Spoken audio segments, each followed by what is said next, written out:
Hello, everyone. My name is J.J. Koch. I'm the County Commissioner for District 2. First, I want to thank you for your assistance in what is an unprecedented time, at least for our lifetimes. In human history, we certainly have dealt with viruses as pernicious as COVID-19, but it certainly has not been the regular order of business for our country or the entire world for quite some time. So we are certainly all in this thing together. I know that there's been some questions that have come up regarding what is the county's role, what is the municipality's role, and of course, what is the state doing in all of this. It goes might be helpful just to go back to a quick primer on kind of what the Texas Constitution lays out. Uh, Cities are chartered, and y'all can do what your charter says until the state government says, nope, we're preempting on that piece. We're not going to let you to do that. Counties, on the other hand, are different. Everything that we do is prescribed by the local government code. So we're given, kind of a strict mother may I relationship, and we are the true unfunded mandate of the states. We're the arm of the state, particularly when it comes to the jails and some of these other pieces that you're familiar with. So with that in mind, you're familiar now with Judge Jenkins's orders. He issued his first order on March 12th. The Commissioners Court came together and affirmed that power through March 3rd. The governor issued a state of disaster for Texas. Now, while it may be more kind of inside baseball, if for some reason our Commissioners Court were to not reauthorize the judge on April 3rd, he would still have his extraordinary powers under the governor's declaration. They would be more narrowly tailored to only follow the pieces of the governor's order that he has already expressed. The current Dallas County orders go further than what the state has done. So that's currently something that's part of discussion, but at least for your finer understanding and kind of get a little understanding of how those interplay. On March 19th, is when the Commissioners Court came together and extended those powers for the county judge until April 3rd. There's been some questions regarding evictions, and I know that's been something that's been discussed on a whole host of forums. There are two outstanding orders regarding evictions. One is from the Texas Supreme Court, and that halts all residential evictions until April 19th. Now, going back to what I was saying, that there's kind of the governor's powers as they're passed down to the county judge, and then there's also the statutory power that the Commissioners Court can continue to give him. The judge issued on March 21st an order stating that no one shall be evicted in a residential setting until May 20th. So the statewide order gets you to April 19th. The Dallas County specific order halts all residential evictions until May 20th. And of course, those can be renewed again, either if the Commissioners Court continues to renew the judge's power, or if the governor decides to continue to allow the order to stay in place that has been put forth by the Texas Supreme Court.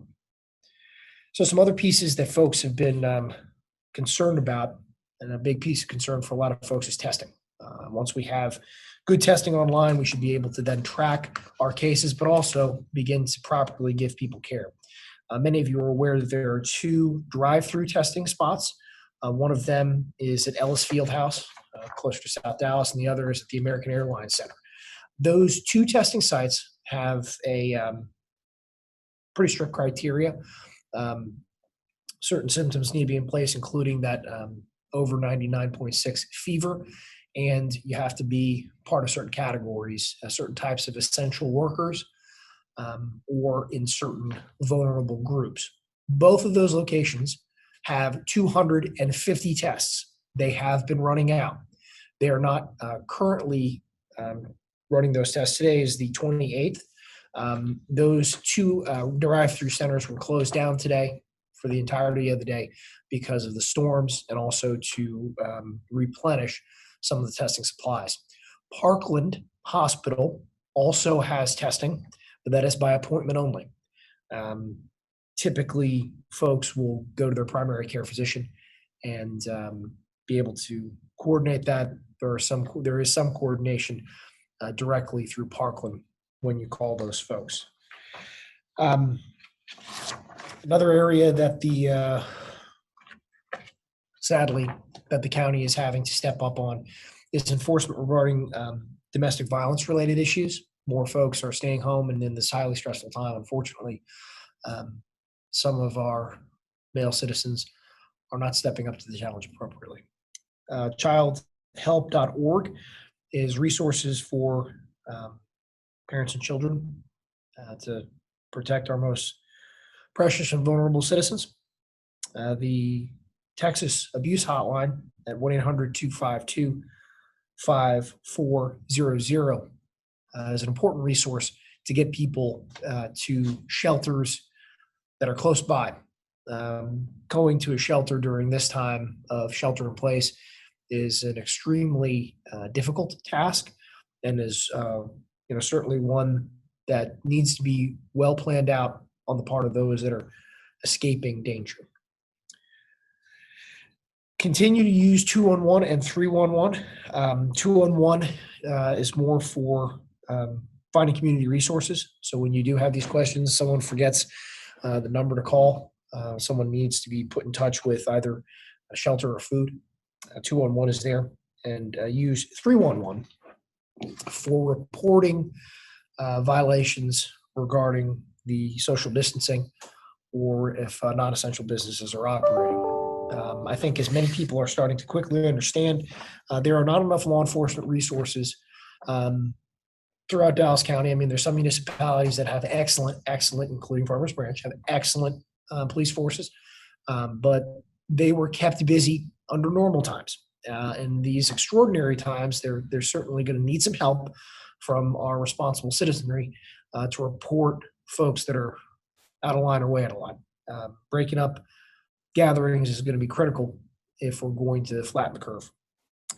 There's also additional resources. The North Texas Behavioral Authority has a hotline specifically for stress and anxiety related to the issues created by COVID-19, job loss, conflict within families. There's certainly more problems that can compound upon themselves by the problems that are going out in the world. So that phone number is 833-251-7544. So, and that's North Texas Behavioral Authority, also known as NIPA. They've done a good job in stepping up to help us with that. I'm just going to go over some of the programs, and they can kind of be searched. These are at least things that not necessarily coordinated through the county, but we certainly discussed with these partners these programs. Allstate Insurance is allowing special payment plans. Ambit Energy, and as many of the energy companies are allowing for folks to defer their payments, AT&T will not terminate services for 60 days. Charter Spectrum is offering free broadband and Wi-Fi for students kindergarten through 12. Comcast is already offering a free service. They're offering a free service for low-income families, regardless of student status. Dallas Water Utilities, which is not something that Farmers Branch folks need to deal with. Interfaith Family Services are helping homeless families find temporary shelter. They can be reached at 214-827-7220. Reliant is another one of those partners that is waiving and extending payment plans for those that are having trouble keeping the lights on. St. Jude Center for Senior Housing for the Homeless is ramping up their efforts to bring folks into shelter in places where they can simply wash their hands. TXU is another power company that is offering waiving late fees and extending their payments, and Verizon is doing the same thing for its customers. We are going to continue to monitor the problems that are going on at our jail. We do have a DSO officer that has tested positive for COVID-19, and a number, about 19 of our folks that are in the jail are also positive. So we're going to work with our local law enforcement agencies to better transfer individuals into the county jail when necessary, making sure that we keep our first responders safe. We have just recently received a number of donations and also made major purchases of PPE, personal protective gear. I know that our sheriff's jailers and sheriff's officers, the deputies, will be getting a bulk of those. Some of that gear will be used at HHS, and I know that we'll be making available some of those to our partners in law enforcement in the other municipalities. That is the majority of what I have for you today. You can go to dallascounty.org/COVID-19 to learn more about programs, efforts, the specific orders that have been issued by the judge. And just as a reminder again, the Commissioner's Court gets together to re-up the general power. The judge, though, is the one that has the power to issue those specific orders under that disaster declaration, and he'll continue to do so. One of those that's probably important to touch upon is the construction rules that came out. Unfortunately, a rumor got out ahead of the truth, was that the judge was contemplating shutting down both residential and commercial construction, and that was very far from the truth. It was rather that he was going to issue an order requiring those essential businesses, those construction businesses, to follow the guidelines that were issued by OSHA and by the U.S. home builders guidelines they had out there. And really what that boils down to is taking temperatures as people come in. If anyone has over 99.6, they're sent home without, docking a pay and so forth.